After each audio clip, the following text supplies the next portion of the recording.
And the former President Donald Trump has been coasting since the assassination attempt on his life on Saturday. His support is growing. Everyone is sympathetic to what happened to him. U.S. President Joe Biden even gave an address from the Oval Office. Global leaders, including Nigeria's president, condemned the violence and conveyed their good wishes. But let's not forget that Trump will be running against the Democratic Party nominee Joe Biden in November. Here to discuss how recent developments impact on the elections, I'm joined by political analyst Curtis Adigba. Curtis, thank you for joining us on the program. Let me begin by getting your thoughts on the attempted assassination on the former U.S. president on Saturday. Thank you, Marachi, for having me. I think that violence in whatever form in politics is despicable and should never have a place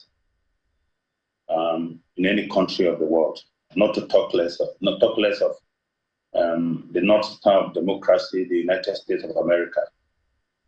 And so it is horrible, it is horrific, it's so saddening and sobering.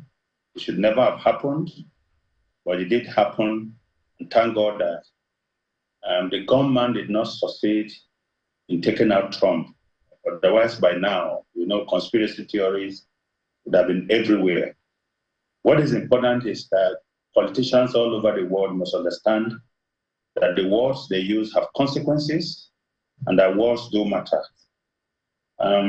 Like I said to someone, in as much as violence is despicable and something we should all condemn, there is no denying the fact that politicians on the right and on the left in America, especially on the right, cannot minimize their responsibility for what has happened. And that is why it is important that politicians understand that wars, again, are consequential, and the things that they say may not be processed by all individuals in a rational manner.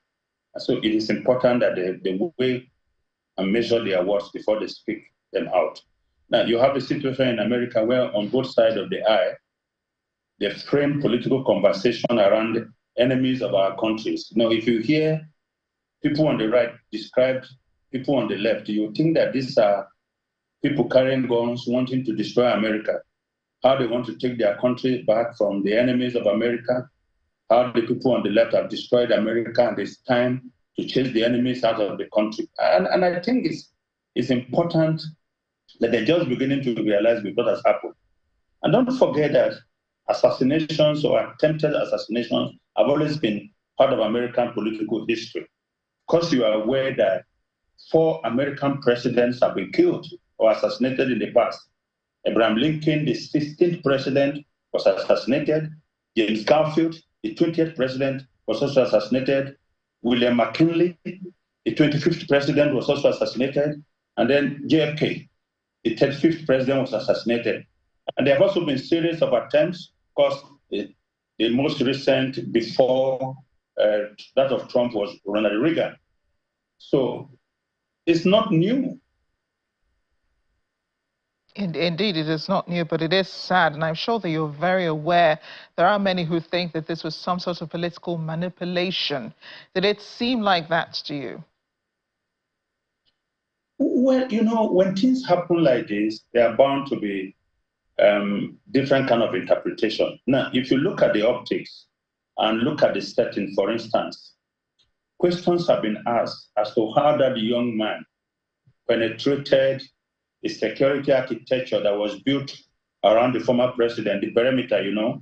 Yeah. It's also important to know that a few minutes before the shooting started, someone had drawn the attention of the Secret Service to the young man who was on top of the roof carrying AR-15 rifle.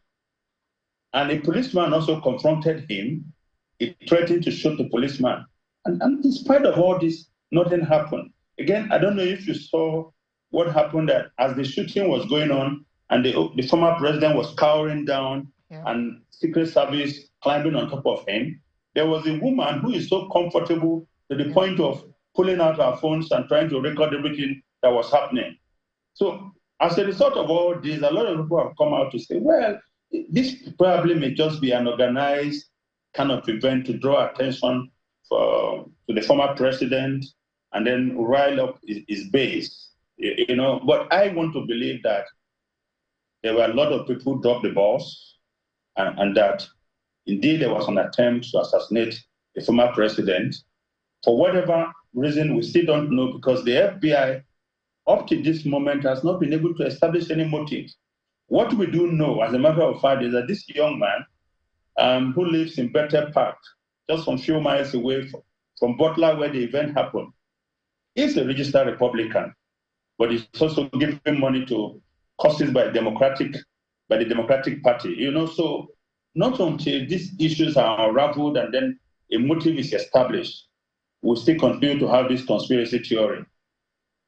Yes, and I know that the FBI has said that they're investigating this issue, especially the role of Secret Service agents, during the rally, their response, first of all, to the guy on the roof and all of that. But I'm also thinking it is interesting that, in the behind the scenes, there is no talk about his family, no identification of who his family members are, his parents. They haven't even claimed responsibility or, taken accountability for the gun that he possessed, because it was said that the gun that he used belonged to his father. And then the bombs and the other artillery that they found, in his vehicle and in his home, they also said he got them from his father. So there has been no accountability from his parents and been no word from them, anyone who knew him from the past. Yeah, I think the father spoke about 2 days ago, but he said he wasn't going to go ahead of the FBI investigation. What is clear is that he bought the rifle, he has the right to buy the rifle, and he bought it in a legal way. Now, as to how his son got his rifle and for what purpose, or whether there was a conspiracy between him and his son, nobody knows that. What we do understand at the moment is that FBI has cordoned off their house, and they are still investigating. And so in the next few days, they promise to inform the public about their findings. Yeah, I want to talk about, the response to this. And a lot of U.S. politicians have, expressed, condemned the political violence. Even U.S. President Joe Biden did give an address from the White House's from the Oval Office of the White House, the third address that he's made from there since he became president. A lot of sympathy came from leaders from across the globe. Nigeria's president condemned the violence as well, also conveying his good wishes to former President Trump.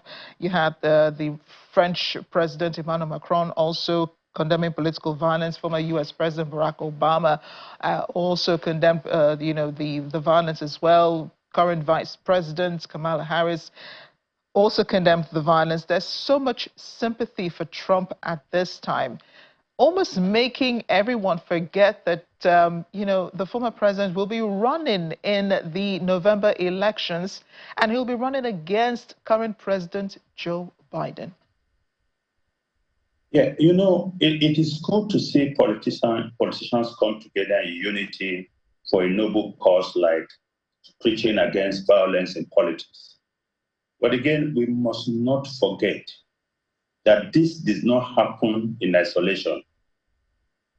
You cannot minimize the role former President Trump himself has been playing in whipping up sentiments, in setting up Americans against themselves, describing some Americans as enemies of America and the need to take the country back from them. You saw that even after the shooting incident, right?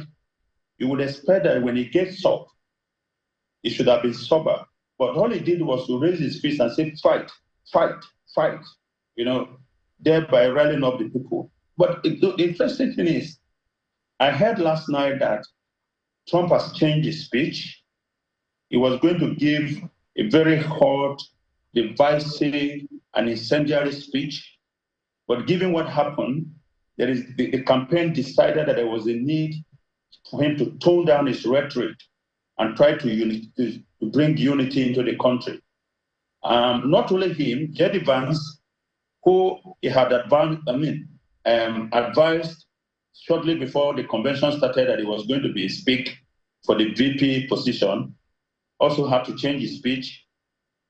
and Glenn Youngkin, who spoke last night, that's the governor of Virginia, you saw that the common theme was unity and the need for Americans to come together, except Senator Ron Johnson, who went off the script and was still talking about the need to take their country back from the enemies of America, those who have opened the borders and all that. The truth of the matter is that when politicians speak in divisive and incendiary ways, they don't understand that it could have consequences beyond politics. I'll give you an example. In 2016, a man loaded his rifle all the way from Ohio and drove to Washington to come and kill people in a Pizza Hut because he believed what Michael Flynn and his son were saying on the internet, that Hillary Clinton, Barack Obama, Joe Biden were operating a pedophilic group within that Pizza Hut, that the young girls were being molested and they were being killed and their body parts devoted to Satan. He came into Washington, shot into the place, and then eventually got in to investigate and saw that there was nothing like that happening. And this is why it is critical that they realize that words have consequences. What you said might be taken out of context completely by someone who is listening. And that was exactly what we saw. We still don't have a motive, but it is important that politicians dial back this hot, incendiary, and hot, divisive rhetoric that you hear all over the world. Interestingly, people also must understand that America leads the world as far as democracy is concerned. And whatever is normalized in America will filter to other parts of the world. And this is what we are saying. Now, as to whether the sympathy for Trump, yes, it lifted him up a little bit in the polls, but you can see that the polls are still very tight in spite of what has happened. As to whether this will completely move the needle in his favor, we are watching. What I do know is that there's one positive for Joe Biden, and that positive is the fact that nobody is talking about him openly dropping out of the race right now. Yeah. Because the entire focus is on what has happened. You're really right, and I thought you were going to speak some more about that. So let's explore that a bit. The rhetoric on Joe Biden himself stepping down, from the race. All of that has died down. Is this because the Democrats realize, in the end, number one, it's too late in the game to change a candidate, and then secondly, because maybe they have resolved that this election has already been won by Trump? Well, I don't think so. I think that there are two reasons here right away. Number one, you heard someone like Senator Bernie Sanders coming out openly to say to the Democrats, let's stop this circular firing squad. Let's get behind our nominee, Joe Biden.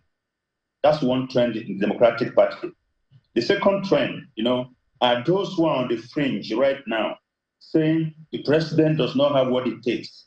He lacks the mental acuity and the vigor to go up against Trump. Of course, Joe is out trying to dispel that whole idea. I think this morning he's in Nevada, all right, in Nevada to campaign, and he has chosen this small but personalized kind of campaigns where he talks to about 50, 60 people, and try to reel out his vision, his accomplishment, and all that. Of course, this is not an issue that will just die down completely.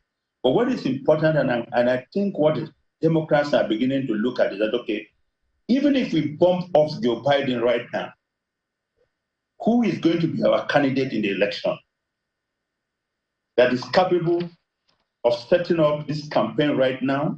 Because you see, setting up a presidential campaign infrastructure is a behemoth. Yes, you can inherit the Democratic Party structure, but you also need your campaign as a candidate, right? So the Democrats are looking and saying, is it going to be Governor Gavin Newsom of California? Is it going to be Vice President? No, I'm not sure. I'm sure you have seen the polls that puts all these candidates, rumored candidates up against Trump, right? Mm-hmm. The reality is that when they become the official candidates, the dynamics of the race is still going to change. Like what happened last night with the pick of J.D. Vance. Now, I'm listening to some Republicans this afternoon saying It was a horrible pick, for several reasons. One is inexperience. Two, it was a never Trumper for a long time. And you can Google, J.D. Vance, and you see everything he said about Trump, how he had no morality, how he was despicable, and all that. And then he turned full cycle and says he's now supporting President Trump. Of course, he has the right to change his mind. However, the positions of J.D. Vance on so many issues is going to, help to rally up the Democratic base. The choice of J.D. Vance alone is giving the Democrats hope that Joe Biden might be able to make a strong case against Trump. And so the cause for him to step out of the race is dying down. But whether it's going to completely fizzle out, I'm not sure of that. Well, these are topics that we will need to explore before the elections. Thank you so much, Curtis, for getting on the program.